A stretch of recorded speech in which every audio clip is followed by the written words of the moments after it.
Vamos a continuar en esta segunda jornada del seminario taller Los sitios Patrimonio Mundial en Uruguay. Hoy vamos a contar con la conferencia del doctor Ciro Caraballo, arquitecto, licenciado en Historia, especialista en Patrimonio Mundial, asesor de UNESCO, integrante de ICOMOS y ha sido asesor también de la Comisión de Patrimonio de Uruguay y coordinador de la candidatura de la obra del ingeniero Eladio Dieste de la Iglesia de Atlántida. La conferencia es la Convención de Patrimonio Inmaterial. En esta ocasión es virtual, lo tenemos con nosotros. Buenos días, Ciro. Ok. Bueno, ante todo, un grandísimo saludo. Siento mucho no acompañarlos presencialmente por razones de salud que me están impidiendo viajes largos en avión. Y en los últimos tiempos estoy viviendo más lejos todavía. Me mudé a la Florida. Por lo tanto, habrá la oportunidad pronto de acompañarlos presencialmente para este y otros temas. Eh, lo que tengo que decir primero es que esta conferencia que voy a presentar va más allá de la parte formal de la Convención de Patrimonio Inmaterial, va relacionada a comprender ese contenido de esa convención. Y en eso hemos trabajado conjuntamente con el Diplomado de Comunicación y Patrimonio que el equipo técnico de enseñanza profesional y la CLAEC dan en Montevideo, en Colonia, y del cual he formado parte profesional como docente. Entonces, el tema importante es que esto que hablamos de patrimonio es una realidad, es una convención social. O sea, nosotros vemos ahí la figura de un ratón y todos sabemos que es un ratón, pero durante el siglo XX cuando hablábamos de ratón hablábamos del ratón Mickey Mouse. Y hoy en día cuando hablamos de ratón hablamos del el instrumento, el mouse con el cual movemos la computadora y las dinámicas cambian. Y estas convenciones van cambiando sin que nos demos cuenta de que seguimos usando términos que no todos compartimos. Es ante todo una justificación temporal y espacial de valores, unos valores establecidos en un momento dado por actores sociales, actores políticos, como mencionaba anteriormente, y que esos valores se transforman y van cambiando de sentido y de comprensión. Por lo tanto, esos discursos de patrimonio son discursos que podemos que tenerlos como temporales. O sea, la historia sirve como referente, pero no sirve como para tomarla como dinámica de seguimiento de un bien cultural. Yo hoy en día estoy trabajando, porque me ayuda mucho, con los conceptos de Yuval Noah Harari, historiador y pensador judío, que ha generado un discurso general sobre las verdades y que ayuda mucho para el patrimonio.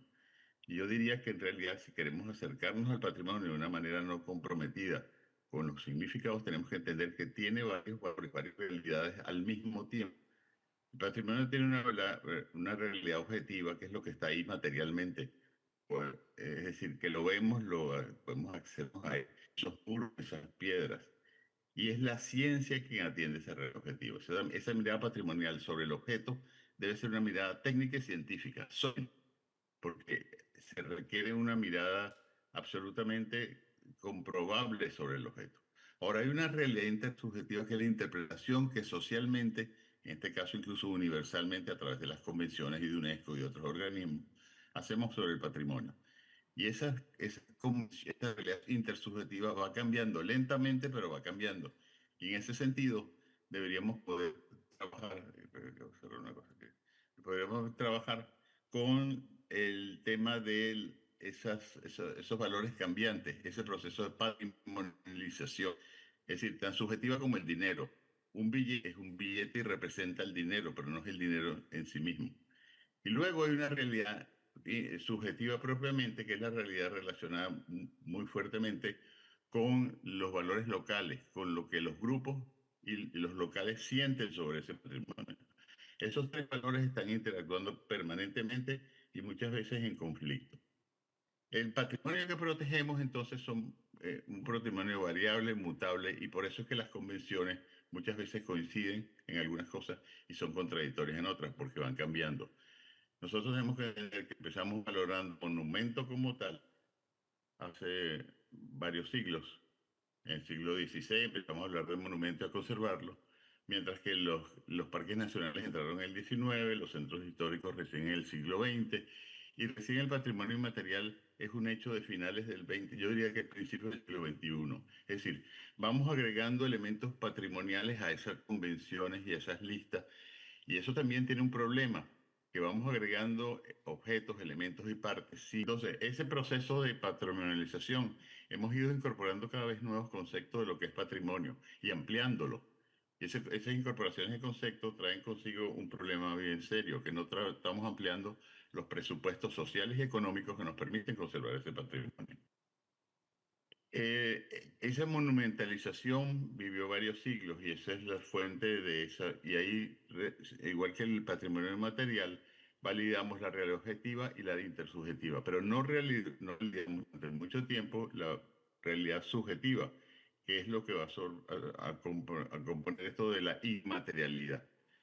Recién en 1996, con el informe de la Comisión Nacional de Cultura y Desarrollo, comienza a entenderse la importancia del factor humano y el factor social en las acciones y políticas públicas, y entre ellas la de patrimonio. En ese sentido, el tema es muy importante porque si bien veníamos valorando lo natural y lo material a través de convenciones, lo inmaterial, las fiestas, rituales, bienes, espacios, alimentos, no se estaban valorando. Y esa realidad inmaterial tenía un soporte de conformación a partir de unas dinámicas que venían establecidas por la prensa, el radio, la televisión, la familia, etcétera, etcétera, que generaban una valoración local, pero no una valoración a otro nivel nacional o internacional. Y esto ha cambiado brutalmente en los últimos 20 años, a través de la aparición del Internet, que ya nos parece muy normal, pero el Internet no tiene más de 25 años. Y los Messenger y las redes sociales, esta inmensidad que nos ha pasado de lo local a lo global. Y esto está enfrentando a la mirada de cómo se ve ese nuevo patrimonio inmaterial que era absolutamente local y ahora pasa a ser absolutamente global a través de las redes sociales. Esto va no solamente a cambiar la mirada de qué cosa es ese patrimonio inmaterial, sino a cambiar su dinámica de difusión, formación y salvaguarda. Porque uno de los temas básicos del patrimonio inmaterial es que no se conserva, se salvaguarda. Es totalmente distinto de lo que se ve en el mundo material. En este caso hay una aceptación del cambio, aceptación de la dinámica del cambio. Esas redes digitales nos están llevando a que una conformación totalmente distinta al, a lo que había antes, donde había una clara diferenciación entre lo que era arte, incluso era considerado como patrimonio, y lo que era técnica y folclore, que era considerado como costumbres y creencias locales. Esa diferenciación de arte y patrimonio se rompe en el siglo XX, y la convención lo que hace es rescatar esa ruptura. O sea, se venía pasando de una mirada de lo formal, la belleza, lo sociable aceptablemente, y se aceptaba como arte, la música, la pintura, la escultura, la literatura, la danza, y cuando rompe la etnografía y empieza a hablarse de arte popular, entonces se llamó folclore, se separaba claramente estos dos espacios de conocimiento y de valor. Y la convención lo que rompe es eso y dice, no señor, la convención dice, es importante salvaguardar esos otros valores que son tan válidos a través de la salvaguarda de esa diversidad cultural y la construcción de la identidad que esa salvaguarda trae. Y eso es lo que trae el conflicto entre las dos convenciones. La Convención del Patrimonio Mundial, que tiene su soporte básico en la Carta de Venecia del 64, y la Convención de Salvaguarda del Patrimonio Material, que se basa particularmente en los cambios que se establecen a partir de la Carta de Burra del 79 y sus cambios, o el documento era. Es decir, son dos convenciones y si bien deberían integrarse, eso es imposible, como mencionaba anteriormente, porque esas convenciones son ley aprobada por los congresos o los elementos legislativos de los distintos países. Y habría que desbaratar las convenciones y eso prácticamente se hace imposible. Lo que debemos buscar profesionalmente es que manejemos los conceptos ambos en ambas convenciones.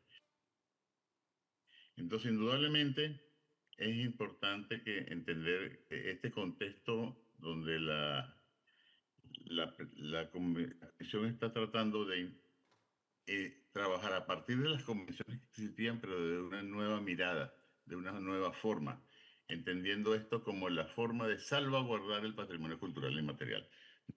no de restringir, no de comerciar, no de congelar. Y esto significa garantizar respeto a ese patrimonio, sensibilizar a la población local y a los, yo diría, y a los gobiernos, y establecer mecanismos de cooperación internacional. La Comisión trabaja con una serie de dinámicas muy complejas. Es una comisión bastante compleja porque puede al mismo tiempo incorporar elementos de oralidad, de música, de vestuario, de símbolos, de colores, de dinámicas absolutamente espirituales, y todas ellas pueden tener componentes materiales, y eso hay que decirlo. Es decir, la Convención del Patrimonio Inmaterial incluye espacios urbanos, incluye templos, incluye edificaciones, donde esa manifestación se realiza. O sea, eso que pensamos a veces que decimos, es que no tienen materialidad. Sí tiene materialidad, tiene trajes, tiene elementos que oímos, tiene elementos que tenemos olfatos de ellos, tenemos elementos donde interactuamos. Pero lo válido no son solo esos trajes, esos elementos, sino la dinámica de permanencia de esa dinámica.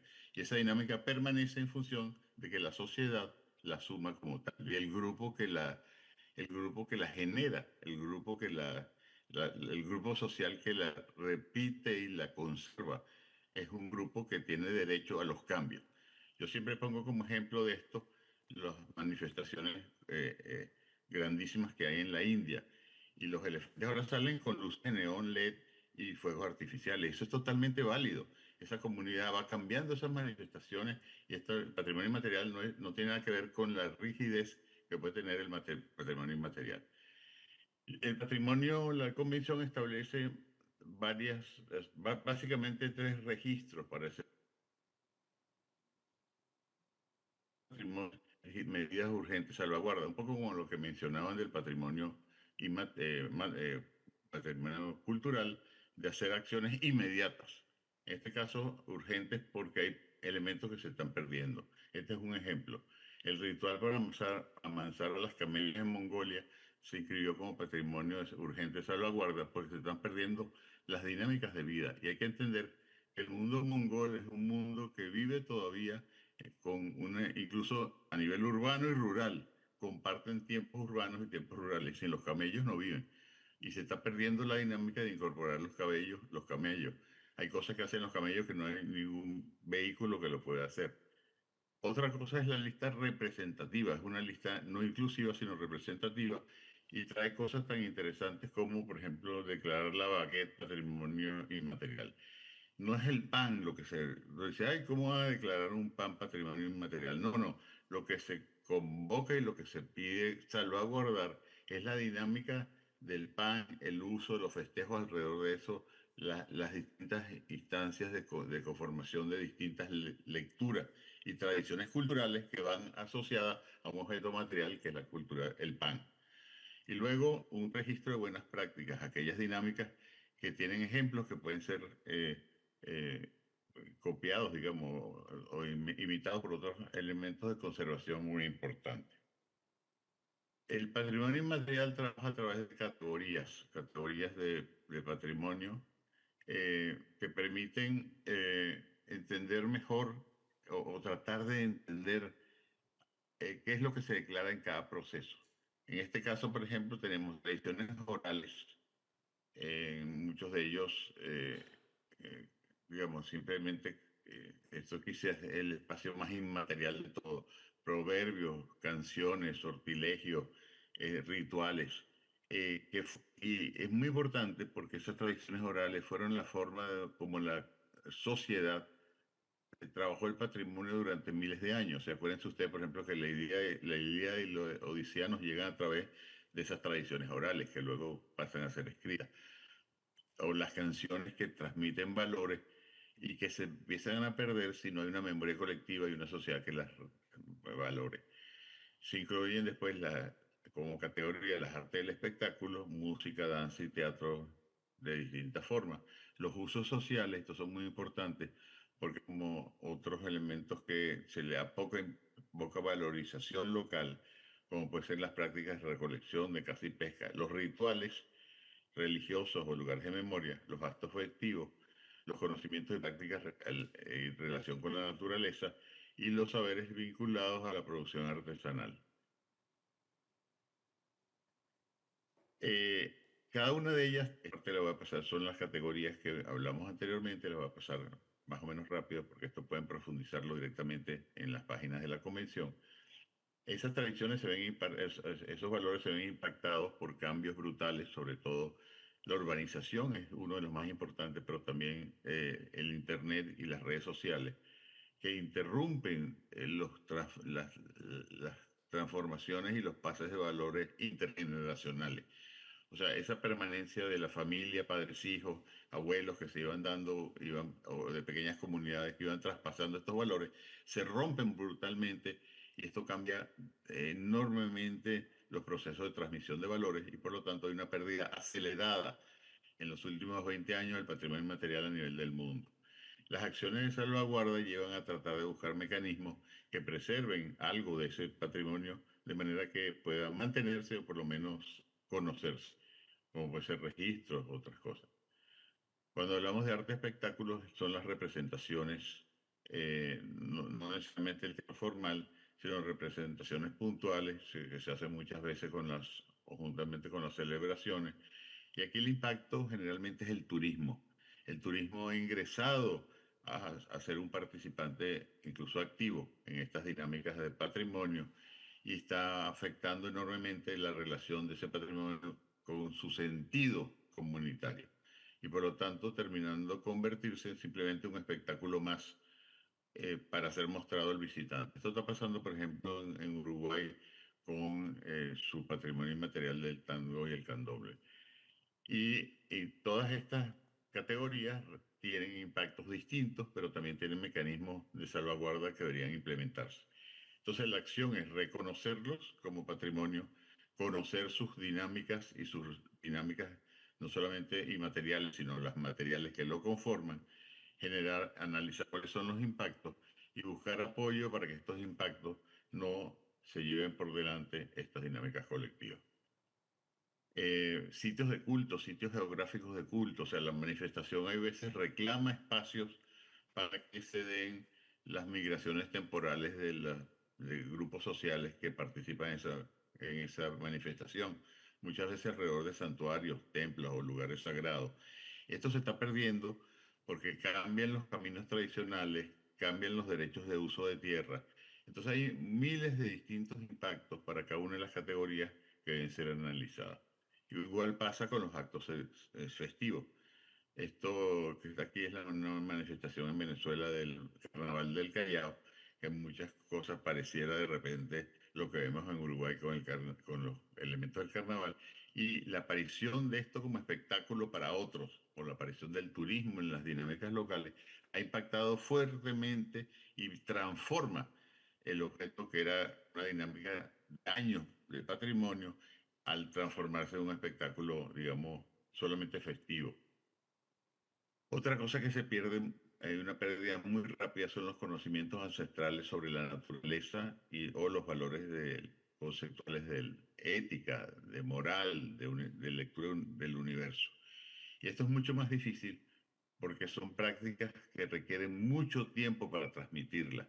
Eran los conocimientos que antes tenían, por ejemplo, la gente que trabajaba con plantas, la gente que trabajaba con sanaciones, digamos, a través de lo que llamaban sobadas o masajes.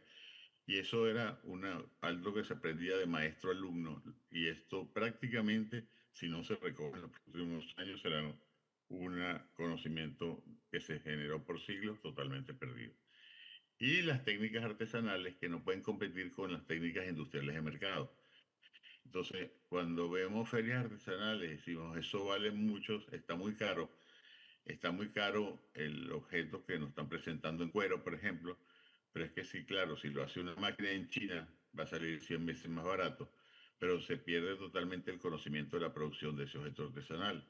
O sea, muchas veces confundimos el valor de venta de un objeto artesanal con el valor de contenido de ese objeto artesanal. Ese objeto artesanal contiene y permite mantener información, permite mantener técnicas, conocimientos, tradiciones que el objeto industrial no. Y por lo tanto, ahí está la diferencia de precio que generalmente no queremos pagar como usuarios.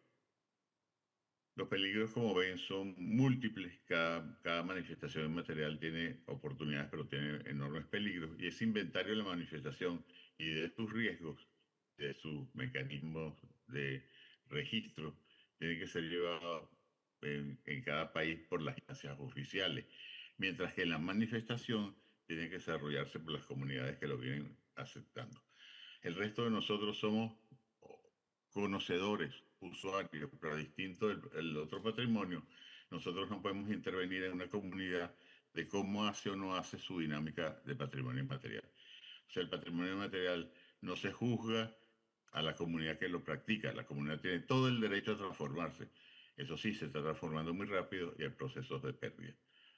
Yo quería decir que más allá de la convención, en este caso tenemos instrumentos muy importantes, como es el CRESPIAL, que es el Centro Regional para la Salvaguarda del Patrimonio Inmaterial de América Latina, que funciona en, en Perú y que indudablemente tiene una posibilidad enorme de compartir experiencias entre los grupos latinoamericanos que van generando. Y ese patrimonio material tiene un impacto muy grande al relacionarse directamente con los objetivos del desarrollo sostenible.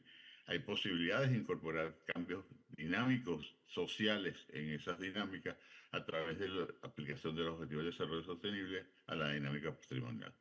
Esto es no voy a entrar en detalle, pero son instrumentos de gestión que podemos utilizar claramente.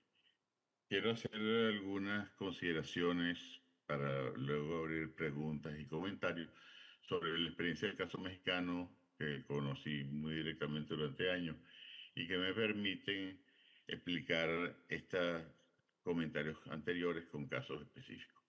Esto tenemos aquí el sitio del Tajín en Veracruz, un sitio prehispánico de valor excepcional, y la comunidad que está alrededor, comunidad indígena que está alrededor del Tajín, eh, si bien no formó parte históricamente de esas comunidades que crearon este sitio arqueológico, están allí mucho antes de la llegada de los españoles y se consideran herederos directos de ese sitio patrimonial.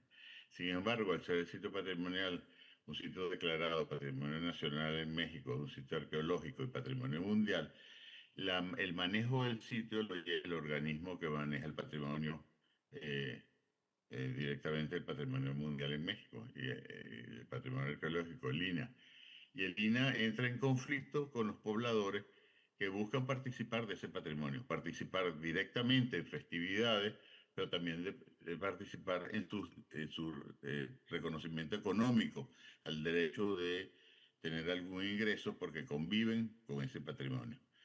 Por ejemplo, tratan de vender artesanía, tratan de vender algunas cosas y ahí hay un conflicto enorme entre el quién tiene el derecho de usar y cómo el espacio patrimonial.